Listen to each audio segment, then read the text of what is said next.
प्रिय श्रोताओं, आप सभी का साईं सच्चरित्र के अध्याय 23 को श्रद्धा एवं प्रेम पूर्वक सुनने के लिए हृदय से धन्यवाद। आपकी भक्ति, धैर्य और साईं बाबा के प्रति श्रद्धा इस यात्रा को और भी दिव्य बना देती है।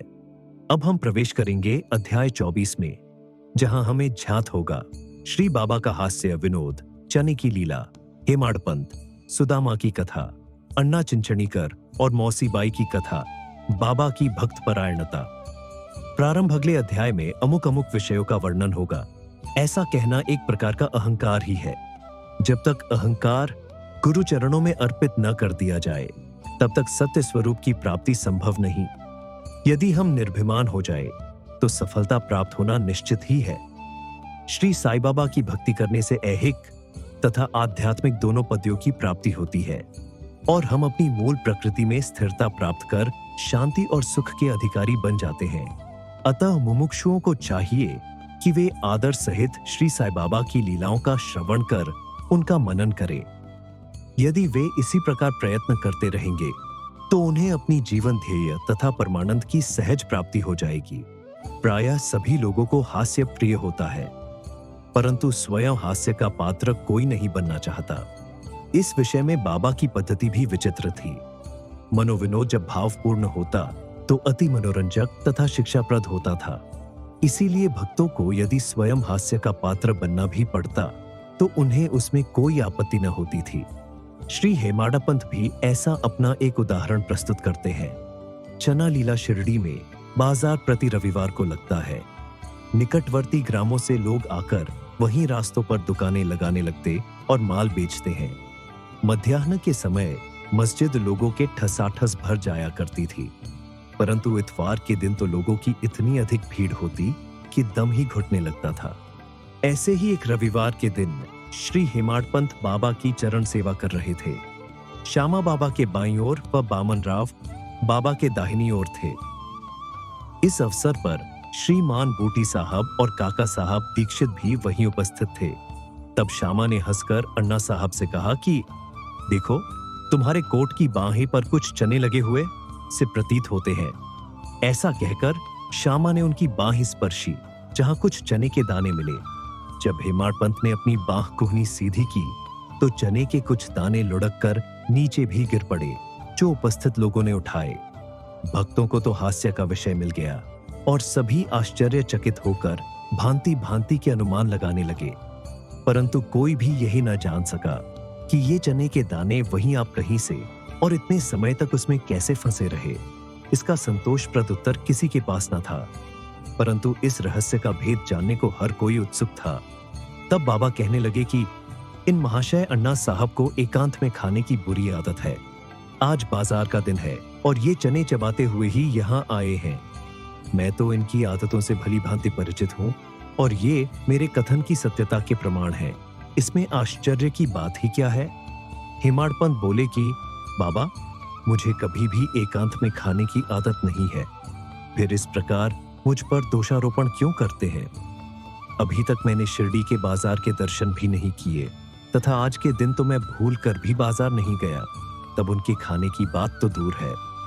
भोजन के समय भी जो मेरे निकट होते हैं, उन्हें उनका उचित भाग दिए बिना मैं भोजन ग्रहण नहीं करता। बाबा, तुम्हारा कथन सत्य है, परंतु जब तुम्हारे समीप ही कोई न हो तो तुम या हम कर ही क्या सकते हैं? अच्छा बताओ, क्या भोजन करने से पूर्व तुम्हें कभी मेरी स्मृति भी आती है? क्या मैं सदैव तुम्हारे साथ नहीं हूं? फिर क्या तुम पहले मुझे ही अर्पण कर भोजन किया करते हो? शिक्षा। इस घटना द्वारा बाबा क्या शिक्षा प्रदान कर रहे हैं, थोड़ा इस ओर ध्यान देने की आवश्यकता है। इसका सारांश ये है कि इंद्रियों, मन और बुद्धि द्वारा पदार्थों का रसास्वादन करने के पूर्व बाबा का स्मरण करना चाहिए। उनका स्मरण ही अर्पण की एक विधि है। इंद्रिय विषय पदार्थों की चिंता किए बिना कभी नहीं रह सकती। इन पदार्थों को उपभोग से पूर्व ईश्वरार्पण कर देने से उनकी आसक्ति स्वभावतः नष्ट हो जाती है। इसी प्रकार समस्त इच्छाएं, क्रोध और तृष्णा आदि कुप्रवृत्तियों को पहले ईश्वरार्पण कर गुरु की ओर मोड़ देना चाहिए। यदि इसका नित्याभ्यास किया जाए तो परमेश्वर तुम्हारी कुप्रवृत्तियों के दमन में सहायक होंगे। विषय के रसास्वादन के पूर्व वहां बाबा की उपस्थिति का ध्यान अवश्य रखना चाहिए। तब विषय उपभोग के उपयुक्त है या नहीं, यह प्रश्न उपस्थित हो जाएगा और आचरण में सुधार होगा। इसके फलस्वरूप गुरु प्रेम में वृद्धि होकर शुभ ज्ञान की प्राप्ति होगी। जब इस प्रकार ज्ञान की वृद्धि होती है तो दैहिक बुद्धि नष्ट हो चैतन्य घन में लीन हो जाती है। वस्तुतः गुरु और ईश्वर में कोई पृथकत्व नहीं है और जो उन्हें भिन्न समझता है वह तो निरा अज्ञानी है तथा उसे ईश्वर दर्शन होना भी दुर्लभ है। इसलिए समस्त भेदभाव को भूलकर गुरु और ईश्वर को अभिन्न समझना चाहिए। इस प्रकार गुरु सेवा करने से ईश्वर कृपा प्राप्त होना निश्चित ही है और तभी वे हमारा चित्त शुद्ध कर हमें आत्मानुभूति प्रदान करेंगे। सारांश ये है कि ईश्वर और गुरु को पहले अर्पण किए बिना हमें किसी भी इंद्रिय ग्राह्य विषय का रसास्वादन न करना चाहिए। इस प्रकार अभ्यास करने से भक्ति में उत्तरोत्तर वृद्धि होगी।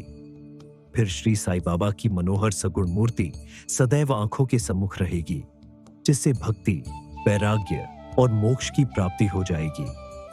ध्यान प्रगाढ़ होने से क्षुधा और संसार के अस्तित्व की विस्मृति हो जाएगी और सांसारिक विषयों का आकर्षण स्वतः नष्ट होकर चित्त को सुख और शांति प्राप्त होगी। सुदामा की कथा उपर्युक्त घटना का वर्णन करते करते हेमाडा पंत को इसी प्रकार की सुदामा की कथा याद आई, जो ऊपर वर्णित नियमों की पुष्टि करती है। श्री कृष्ण अपने ज्येष्ठ भ्राता बलराम तथा अपने सहपाठी सुदामा के साथ सांदीपनी ऋषि के आश्रम में रहकर विद्याध्ययन किया करते थे। एक बार कृष्ण और बलराम लकड़ियां लाने के लिए बन गए। सांदीपनी ऋषि की पत्नी ने सुदामा को भी उसी कार्य के निमित्त बन भेजा तथा तीनों विद्यार्थियों के खाने को कुछ चने भी उन्होंने सुदामा के द्वारा भेजे।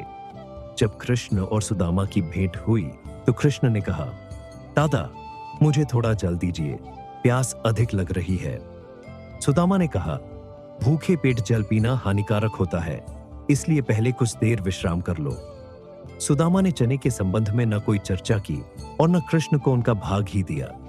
कृष्ण थके हुए तो थे ही, इसलिए सुदामा की गोद में अपना सिर रखते ही वे प्रगाढ़ निद्रा में निमग्न हो गए। तभी सुदामा ने अवसर पाकर चने चबाना प्रारंभ कर दिया। इसी बीच में अचानक कृष्ण पूछ बैठे कि दादा तुम क्या खा रहे हो और ये कड़कड़ की ध्वनि कैसी हो रही है? सुदामा ने उत्तर दिया कि यहाँ खाने को है ही क्या, मैं तो शीत से कांप रहा हूं और इसलिए मेरे दांत कड़कड़ बज रहे हैं। देखो तो मैं अच्छी तरह से विष्णु सहलनाम भी उच्चारण नहीं कर पा रहा हूं। यह सुनकर अंतर्यामी कृष्ण ने कहा कि दादा मैंने अभी स्वप्न में देखा कि एक व्यक्ति दूसरे की वस्तुएं खा रहा है। जब उससे इस विषय में प्रश्न किया गया तो उसने उत्तर दिया कि मैं खाक खा रहा हूं। तब प्रश्नकर्ता ने कहा, ऐसा ही हो दादा, यह केवल स्वप्न था। मुझे तो झात है कि तुम मेरे बिना अन्न का दाना भी ग्रहण नहीं करते, परंतु भ्रम के वशीभूत होकर मैंने तुमसे ऐसा प्रश्न किया था। यदि सुदामा किंचित मात्र भी कृष्ण की सर्वज्ञता से परिचित होते तो वे इस भांति आचरण कभी न करते। श्री कृष्ण के लंगोटिया मित्र होते हुए भी सुदामा को अपना शेष जीवन दरिद्रता में व्यतीत करना पड़ा, परंतु केवल एक ही मुट्ठी रूखे चावल, पोहा, जो उनकी स्त्री सुशीला ने अत्यंत परिश्रम से उपार्जित किए थे, भेंट करने पर श्री कृष्ण बहुत प्रसन्न हो गए और उन्हें उसके बदले में सुवर्ण नगरी प्रदान कर दी। जो दूसरों को दिए बिना एकांत में खाते हैं, उन्हें इस कथा को सदैव स्मरण रखना चाहिए। श्रुति भी इस मत का प्रतिपादन करती है कि प्रथम ईश्वर को ही अर्पण करे तथा उच्छिष्ट हो जाने के उपरांत ही उसे ग्रहण करे। यही शिक्षा बाबा ने हास्य के रूप में दी है। अन्ना चिंचनीकर और मौसी बाई अब श्री हेमाड पंत एक दूसरी हास्यपूर्ण कथा का वर्णन करते हैं, जिसमें बाबा ने शांति स्थापन का कार्य किया है। दामोदर घनश्याम बाबरे उपनाम अन्ना चिंचनीकर बाबा के भक्त थे। वे सरल, सुदृढ़ और निर्भीक प्रकृति के व्यक्ति थे। वे निडरता पूर्वक स्पष्ट भाषण करते और व्यवहार में सदैव नगद नारायण से थे। यद्यपि व्यावहारिक दृष्टि से वे रूखे और असहिष्णु प्रतीत होते थे, परंतु अंतःकरण से कपटहीन और व्यवहार कुशल थे। इसी कारण बाबा उन्हें विशेष प्रेम करते थे। सभी भक्त अपनी अपनी इच्छानुसार बाबा के अंग अंग को दबा रहे थे। बाबा का हाथ कड्डे पर रखा हुआ था, दूसरी ओर एक वृद्ध विधवा उनकी सेवा कर रही थी, जिनका नाम वेणुबाई कोजलगी था। बाबा उन्हें मां शब्द से संबोधित करते तथा अन्य लोग उन्हें मौसीबाई कहते थे। वे एक शुद्ध हृदय की वृद्ध महिला थीं। वे उस समय दोनों हाथों की अंगुलियां मिलाकर बाबा के शरीर को मसल रही थीं। जब वे बलपूर्वक उनका पेट दबाती तो पेट और पीठ का प्रायः एकीकरण हो जाता था। बाबा भी इसका दबाव के कारण यहां वहां सरक रहे थे। अन्ना दूसरी ओर सेवा में व्यस्त थे। मौसीबाई का सिर हाथों की परिचालन क्रिया के साथ नीचे ऊपर हो रहा था। जब इस प्रकार दोनों सेवा में जुटे थे तो अनायास ही मौसीबाई का मुख अन्ना के अति निकट आ गया। मौसीबाई विनोदी प्रकृति की होने के कारण ताना देकर बोली, "कियोम, यह अन्ना बहुत बुरा व्यक्ति है और यह मेरा चुंबन करना चाहता है। इसके केश तो पक गए हैं, परंतु मेरा चुंबन करने में इसे तनिक भी लज्जा नहीं आती है।" यह सुनकर अन्ना क्रोधित होकर बोले, "तुम कहती हो कि मैं एक वृद्ध और बुरा व्यक्ति हूं।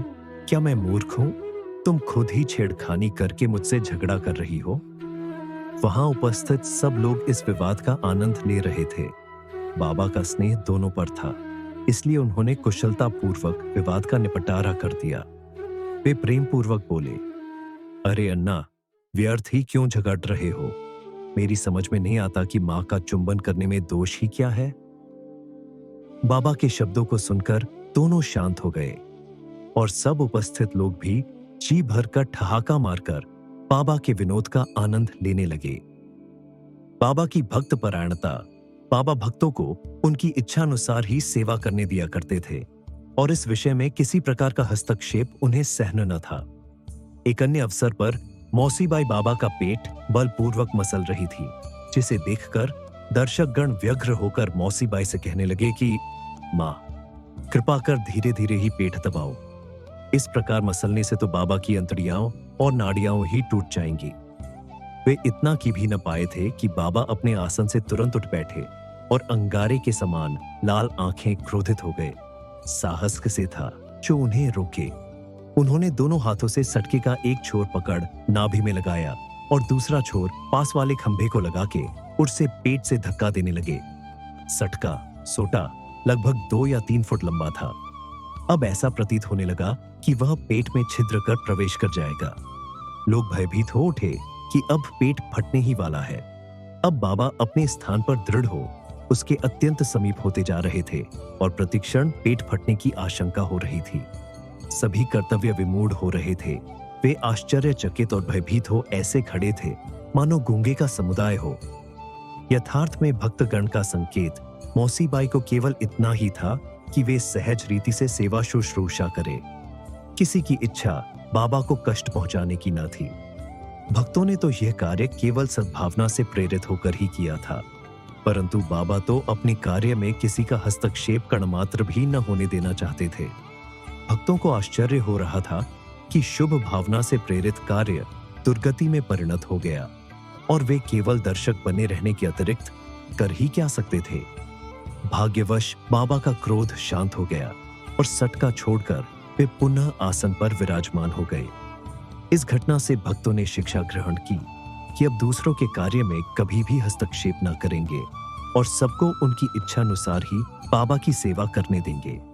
केवल बाबा ही सेवा का मूल्य आंकने में समर्थ थे। श्री सद्गुरु साईनाथार्पणमस्तु। शुभम भवतु। आप सभी श्रोताओं का हृदय से धन्यवाद जो आपने इस दिव्य यात्रा में साथ दिया। आइए हम सब मिलकर बाबा से प्रार्थना करें कि वे हम पर अपनी अपार कृपा बनाए रखें, हमें सद्मार्ग पर चलने की प्रेरणा दें और हमारे जीवन को सुखमय एवं शांतिमय बनाएं। जय साई राम। अगर आपको यह पाठ अच्छा लगा हो तो कृपया इसे लाइक करें, चैनल को सब्सक्राइब करें और इस दिव्य संदेश को दूसरों तक भी पहुंचाएं। श्री सच्चिदानंद सद्गुरु साईनाथ महाराज की जय। ओम साई राम।